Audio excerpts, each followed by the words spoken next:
안녕하세요. 오늘은 저출산 그리고 취업난에 대해서 한번 얘기를 해볼까 해요. 먼저 저출산의 원인에 대해서 다양하게 존재하죠. 근데 제 생각에는 다른 분들이 말씀하신 원인 외에 이런 원인도 있는 것 같아요. 여러분, 60년생 이제 부모님을 가지고 있는 분들 보면 그분들 중에서 황혼 이혼이라는 걸 하시는 분들이 굉장히 많죠. 그 얘기는 뭔 소리냐면 가정 불화가 그래도 어느 정도 있었다는 얘기예요. 그것도 심하게. 그 가정 불화를 보고서 자란 세대들이 그러면 가족을 만드는 거에 대해서 어떤 이미지를 가질까요? 행복하고 좋고 뭐 미래에 어쩌고 이런 막 긍정적인 이미지를 가지기는 좀 힘들 거예요. 그리고 또 뭐 어떨 때는 이제 뭐 그런 말 하죠. 요새 애들은 뭐 이제 욕심이 많아서 그런다 그런 얘기도 하는데, 그걸 떠나서 근본적으로 저희 세대는 자신만의 스페이스라는 개념이 굉장히 강해요. 개인주의적이라고 말을 하잖아요. 그러니까 이제 어떤 희생이나 이런 거에 대해서 굉장히 회의적이 된 거예요. 예전 세대들에게는 그게 너무나 당연한 거였는데 지금 우리 세대에게는 그런 게 당연한 게 아니죠. 근데 만약에 정부가 진짜 저출산에 대해서 정말 심각하게 생각을 하고 있다고 한다면, 그러면 지금 당장에 벌어지고 있는 이런 사태들 보면은 저는 이 사람들이 말로만 저출산을 걱정한다 이렇게 하지 실제로는 저출산에 대해서 별로 고민을 안 하고 있구나 이렇게 생각해요. 저출산에 대해서 좀 진지하게 고민을 해봤다면, 그러면 이게 왜 어디서 왔는지에 대해서 고민을 하고, 그러면 어느 방향으로 가야지 이게 해결이 되겠구나라는 결론이 나와야 되죠. 그러니까 해결책은 안 나와도 어느 방향으로 가야겠다는 나와야 되는데, 지금 그런 게 전혀 그렇게 썩 와닿게 보이지가 않아요. 제일 중요한 건, 물론 제일 중요한 건 사실 안정된 생활 기반이 있어야 되는 게 제일 중요해요. 사람이 배가 부르지 않고 집도 없고 가난하고 힘든데 아이를 낳는다는 발상을 하나요? 옛날에는 했죠. 옛날에는 아이 하나하나가 노동력이 됐잖아요. 저희 어머니만 말씀하셔도 보면은 어렸을 때 한 7, 8살부터 일을 했다라고 하세요. 실제로 일로 쓸 수 있었어요. 노동력이 될 수 있었어요. 서브 정도지만. 아이 하나하나가 바로 노동력이 될 수 있는, 그게 바로 이제 제가 말했었던 그 농업혁명 시대의 그런 개념이에요. 농사 위주인 그러니까 산업이 1차 산업 위주면 그렇게 돌아갈 수 있어요. 근데 지금 현재 한국은 2차, 3차까지 산업이 확장되었죠. 그런 사회에서는 노동력이 그렇게 많이 필요하지 않아요. 노동력이 필요하지 않으니까 취업난이라는 것도 발생되고, 취업난이 발생되니까 당연히 애니 뭐니 이런 거 생각할 여유가 없죠. 연애니 결혼이니 이런 거. 일단 내가 먹고 살아야지 뭐가 있는 거지. 그러다 보니까 자연스럽게 출산율이 낮아지는 거예요. 자연의 법칙이에요. 이 정도까지 오면 사실 잘 사는 나라 중에 저출산의 그 늪에 빠지지 않은 나라 하나도 없죠. 심지어 로마 시대 때도 저출산으로 걱정을 하는 일이 상당히 많았다고 하더라고요. 그러면 그 고대에도 있었던 이제 저출산 문제 우리는 어떻게 하면 해결할 수 있는가? 사실 저출산 문제 해결 이전에 먼저 해결해야 될 게 뭐가 있냐면요, 미혼모 지원, 그것부터 먼저 해야죠. 지금 나와 있는 애부터 먼저 해야죠. 해결을 해야지 뭐 애를 더 낳든 말든 할 거 아니에요. 대한민국이 군대도 그런데 필요할 때는 우리 자식, 그리고 쓸모없을 때는 느그 자식이라는 표현을 쓰는 분이 계셨어요. 마제TV. 근데 그분 말대로예요. 이게 필요할 때만 이제 저출산 하지, 실제로는 애 낳아도 애들 하나도 안 챙겨줘요. 당장 고아원에서 고아원 지원 얼마나 해주고 있어요, 우리가. 그 고아들에 대해서 어떤 시선으로 바라봐요? 애 혼자 키우는 엄마 있으면 어떤 시선으로 바라보죠? 그 와중에, 그리고서 이제 그 애들한테 그런 식으로 멸시를 하죠. 부모 없이 자랐다, 뭐 아빠 없이 자랐다, 이런 멸시가 아직도 남아 있을 거예요, 어느 정도는. 자, 사회가 그렇고 제도가 그렇게 짜여 있어요. 근데 그 와중에 애를 낳으라고요? 지금 아직도 대한민국이, 제가 알기로 해외로 해외 입양이, 대한민국 해외 입양이 지금 보면은 뉴스, 그러네요. 이런 기자도 있네요. 저출산 발등이 불인데 해외 입양 다시 늘었다.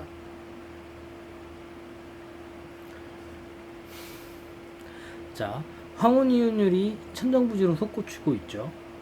가정이 별로 가정 생활이 행복하지 않다는 거예요. 물론 이건 개인 책임이라고 해요. 그러면 해외 입양이 늘어나고 있어요. 그리고 고아원 지원도 별로 늘어난 것 같진 않아요.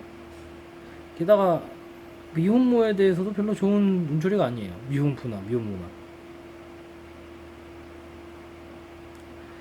이 상황에서 애는 필요하다고요? 글쎄요, 제가 봤을 때 애 별로 필요 없어 보이는데요. 애가 정말로 필요하다 이런다면 지금 이 데이터가 나오면 안 되죠. 심지어 국내 입양이 비율도 더 적어요. 그러니까 뭔 소리냐면, 대한민국은 참 웃기게도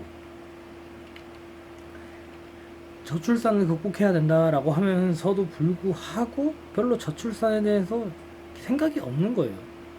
좀 극단적으로 말하면 개념이 없어요.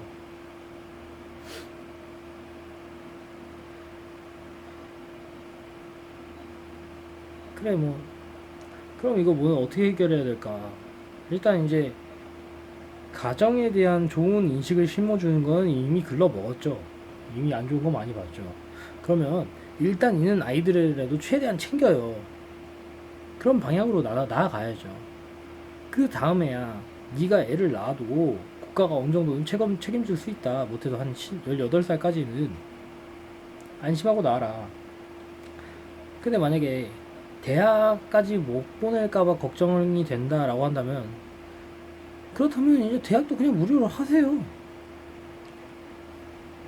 지금 이거 해결 안 하면 국가가 망하겠다라고 생각할 정도로 걱정이 많이 되시면 그런 극단책이라도 옹호를 하셔야지 정상이죠.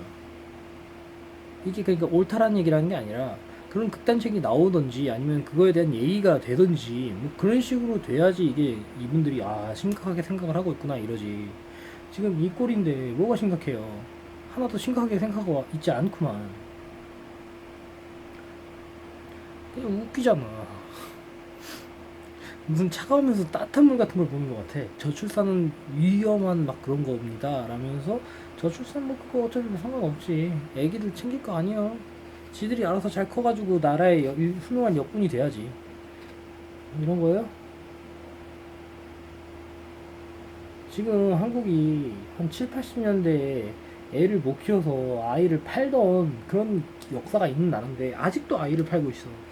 그러면서 저출산이야. 말이 되냐고.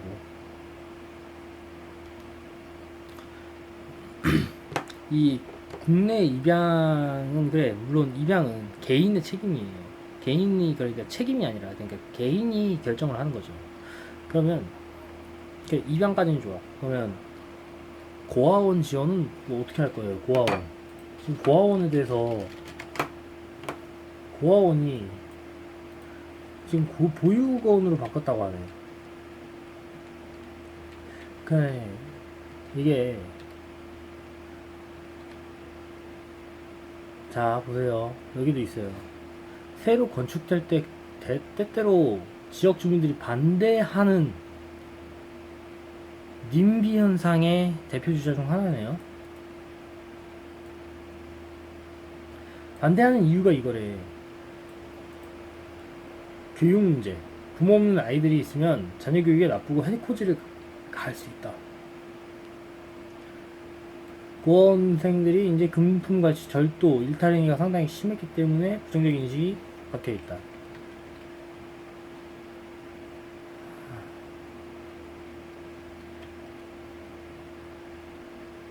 그래, 뭐 개인 입장에서 저럴 수 있는 건 맞아요. 인정해. 그럴 수도 있겠지. 그런데 그러면 저 아이들이 커서 뭐 역군이 되고 이런 거 그런 거 진짜로 중요시하면은 그럼에도 불구하고 밀어붙여야 되는 거죠.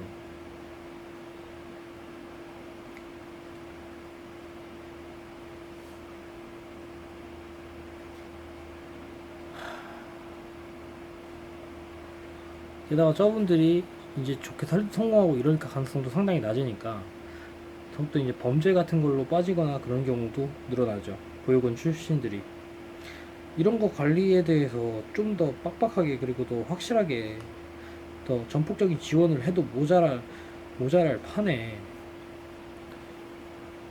아무것도 신경 쓰고 있지 않아요. 그러니까 우리는 말로만 저출산을 걱정하는 거예요. 그래 뭐 저출산이 이 정도 하고 그러면은 이 저출산과 관련해서 그럼 또 어떤 식으로 해결해야 되느냐는 제일 기본은 그 제가 말했죠. 뭐 그 심리적인 것도 있어요. 그러니까 자기가 경험한 거에 대해서 결혼에 대해 부정적으로 생각하게 되는 그런 심리적인 요인도 있지만 현실적인 요인, 지금 당장 먹고 사는 게 해결이 안 되는데 애를 어떻게 키워요? 그러면 이제 그 일자리를 만들어야 되는 거는 뭐 남녀노소 뭐 좌우 구분을 하지 않고 동의할 거예요. 근데 현실적으로 일자리는 줄어들지 늘어나진 않을 거예요.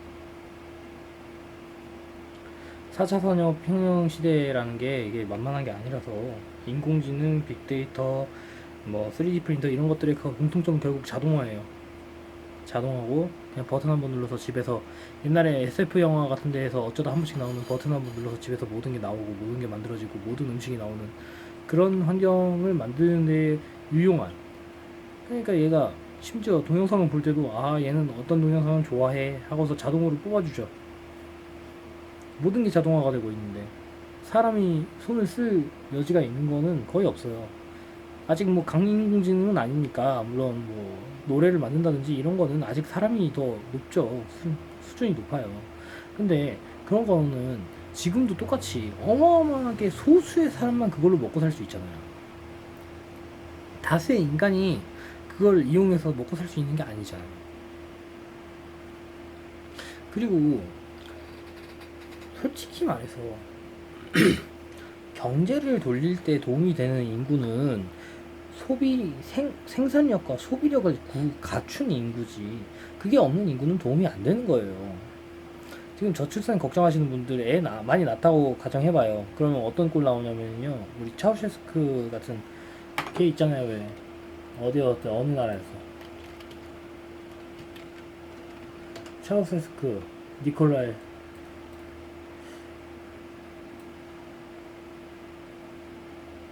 루마니아 차우셰스크, 이 양반이 했던 정책 중에 아예 그게 있었죠. 그 뭐야, 아이를 그거 하지 말라고 했던가요? 그 콘돔 쓰지 못하게 하고, 그리고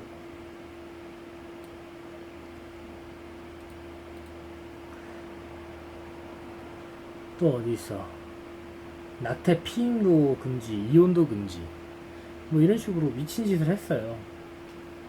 이 결과 인구는 늘어났지. 인구만 늘어나고서 아무것도 그 인구를 제대로 관수도 못해가지고 그냥 나라가 폭망해버렸잖아. 그러니까 지금 우리가 지금 데리고 있는 아이들도 챙기지 못하면서 애를 더 낳겠다라는 거는 그거는 자살하자는 거예요. 지금 세포 분열 횟수가 정해져 있는데 그걸 뛰어넘어서 세포 분열을 해봅시다 이런 거랑 같았고요. 피가 없는데 더 헌혈을 해봐요 이런 거랑 같은 거예요.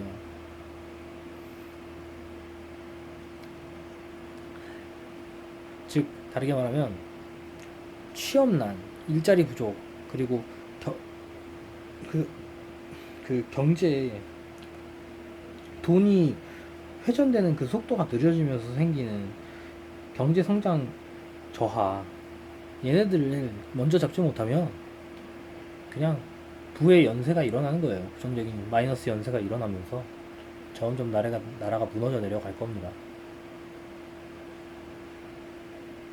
어떻게 보면 이제 북한 문제 뭐 이런 것보다도 그 뭐야 그 적폐청산, 저도 적폐청산 중요하다고 생각해요. 북한 문제 중요하다고 생각하고 일본 문제도 열심히 해야 되는 거 맞고 미국하고도 잘 지내야 되는 거 맞는데, 근데